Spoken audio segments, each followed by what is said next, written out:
Hi! ఈరోజు పొదరేటి సీరియల్‌లో story విషయానికి వస్తే ఇంకా పెళ్లి వాళ్ళైతే లోపలికైతే వస్తారు. ఆయన కొంచెము మూఢ నమ్మకాలు ఎక్కువ, జాతకాల పిచ్చి ఉంది ఆయనకి. అలా రావడం కూడా సరే ఆయనేదో నాలాగా మొహం మీద చెప్తానని అంటున్నారు గానీ, ఆ మొహం మీద చెప్పడం కూడా అన్ని చోట్ల మొహం మీద చెప్పకూడదు గదా! ఏంది వాళ్ళ ఇంటికి పోంగానే సరే రండి, రండి అని చెప్పని పిలుస్తారు అందరూ. వస్తాం గదా! ఇక్కడ దాకా వచ్చిన వాళ్ళు ఇంట్లో రాకుండా ఏడబడి ఏడుస్తాము అని అన్నాడు కదా! నిన్న వచ్చేసి ఇంకా లోపలికే సిద్ధాంతి కూడా వస్తారనమాట. అందరూ లోపలికెళ్తారు. వెళ్ళిన తర్వాత ఈ ఇల్లు పడిపోయేటట్టుగా ఉంది గదా! ఈ ఇల్లు. మీరు వర్షాలు పడితే మేమేమైనా పడవలేసుకొని ఈదుకుంటా రావాలనా అని చెప్పి ఆయనైతే అడుగుతాడు. ఆయన ఎంతసేపు జాతకం చూపించి చావండి, ఇల్లు ఇలా ఉంది చచ్చిందేంటి, మీరు ఇల్లు చచ్చారేంటి, ఇట్లా ఇట్లా మాట్లాడుతూ ఉంటాడు అనమాట. పెడద్రంగా మాట్లాడుతుంటాడు. చక్రికి కోపం వస్తుంటుంది. నేను కూడా అంతే, నా ప్లేస్లో నేను కూడా నాకు అంతకంటే కోపం వస్తూ ఉంటుంది. అలా కోపం వస్తూ ఉంటుంది ఆయన చక్రికి వచ్చేసి. ఇంకా జాతకాలు చూపించిన తర్వాత సరే జాతకమైనా చూపించి జావండి అని అనేసరికి చక్రికి ఉండేసి అవును పండితులు గారు ఆ జాతకం చదివి జావండి అని చెప్పేసి చక్రి కూడా అంటాడు. ఎవరికైనా కోపం వస్తుంది కదా. శుభమా అని పెళ్లి కుదురుతుంటే అది చేసి చావండి, ఇది చేసి చావండి అని చెప్పి ఆయన కోత పదం లాగుంది పెళ్లి కూతురు వాళ్ళ నాయనకి. అలాగే మాట్లాడుతూ ఉంటాడు. ఇంకా చక్రికి కూడా కోపం వచ్చింది, అణిచిపెట్టుకుంటా ఉంటాడు అనమాట.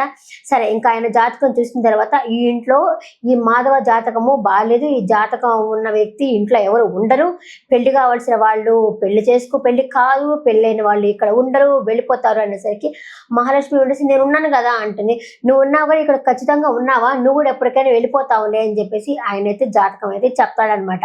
ఇంకా పాపము చెప్పేసి ఇంకా వాళ్ళు వెళ్ళిపోతారు. ఇంకా పెళ్లి వాళ్ళైతే వెళ్ళిపోతారు. ఇంకా మాధవ అయితే ఫీల్ అయిపోతూ ఉంటాడు. నా వల్ల వీళ్ళకి పెళ్లి జరగడం లేదు, వంశమేమో అట్లాగే ఆగిపోతుంది అని అంటాడు. మహాలక్ష్మి నేను ఉన్నాను కదా అంటే నువ్వు ఉన్నావమ్మా, కాకపోతే తామరాకు మీద నీటి బిందులాగా ఉన్నావు కానీ చక్రి భార్యగా లేవు కదా అని చెప్పేసి తనైతే ఫీల్ అయిపోతూ ఉంటాడు.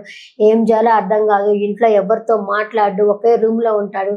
మహాలక్ష్మి పిలుచుకొచ్చి కాఫీ తాగండి అని చెప్పినా కూడా లోపలికి వెళ్ళి తాగుతా అంటాడు. లేదు మా ముందే తాగండి అని చెప్పనంటుంది. ఎవరు ఏం పలకరించినా అతను ఏమి మాట్లాడు, అందరికీ దూరంగా ఉంటాడు. ఇంకా మహాలక్ష్మి కూడా వచ్చేసి ఆ పెద్ద ఆయన వచ్చి తిడుతుంది. అంతా మీ వల్లే, చిన్నప్పుడే వాళ్ళ జాతకం చూపించి పరిహారం చేయించవచ్చు కదా అని చెప్పేసి అడుగుతుంది. వాళ్ళ నాన్న కూడా అంటాడు, ఆయన ఏమన్నా చిన్న పిల్లవాడా, జాతకాలు బాగాలేకపోతే పరిహారం చేసుకుంటారు కానీ ఆ విధంగా ఏడుస్తా కూర్చుంటారా అనేసి వాళ్ళ నాయన కూడా అంటాడు. నేనేం చేయాలా అని చెప్పి ఆయన అంటాడు. పోయి ఆయన్ని ఓదార్చండి అని చెప్పేసి అయితే మహాలక్ష్మి చెప్తుంది. నేను ఓదార్చిన పో అని చెప్పేసి ఆయన చెప్తాడు. ఇంకా పడుకుంటాడు కానీ ఎవరితో మాట్లాడి ఏం చేయాలా, నెక్స్ట్ ఏంటి, ఇక్కడ నుంచి వెళ్ళిపోవాలా అదే ఆలోచనలో ఉన్నాడు. కానీ ఏం చేసుకుంటే పరిహారం అవుతుంది అనైతే తనైతే ఆలోచించట్లేదు. ఏం చేద్దాము, ఎప్పుడెప్పుడు ఇంట్లో నుంచి వెళ్ళిపోదామా, నేను ఇంట్లో నుంచి వెళ్ళిపోతే వాళ్ళు హ్యాపీగా ఉంటారు అని మాత్రమే చూస్తూ ఉన్నాడు. కానీ అస్సలు ఏం చేద్దాము, ఏం చేస్తే బాగుంటుంది, పోనీ మీరే చెప్పండి అని ఇంట్లో అంతమంది ఉన్నారు కదా, అంతమందిని అన్ని సలహా అడగాలి కదా. ఎవరితో ఏం మాట్లాడడం లేదు. మహాలక్ష్మి వాడు అందరు పలకరించినా కూడా నా వల్లే ఇలా అయిపోతున్నది అని అంటాడు.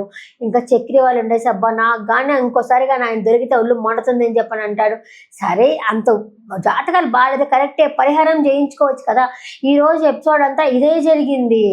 మొన్నేమో మహాలక్ష్మి వెళ్ళిపోతాయేమో బుజ్జిగంజి తీసుకొచ్చినారు, మన కన్నా వెళ్ళిపోయి ఎక్కడో కూర్చుంటే ఆ పిల్లోడిని బుజ్జిగంజి తీసుకొచ్చినారు.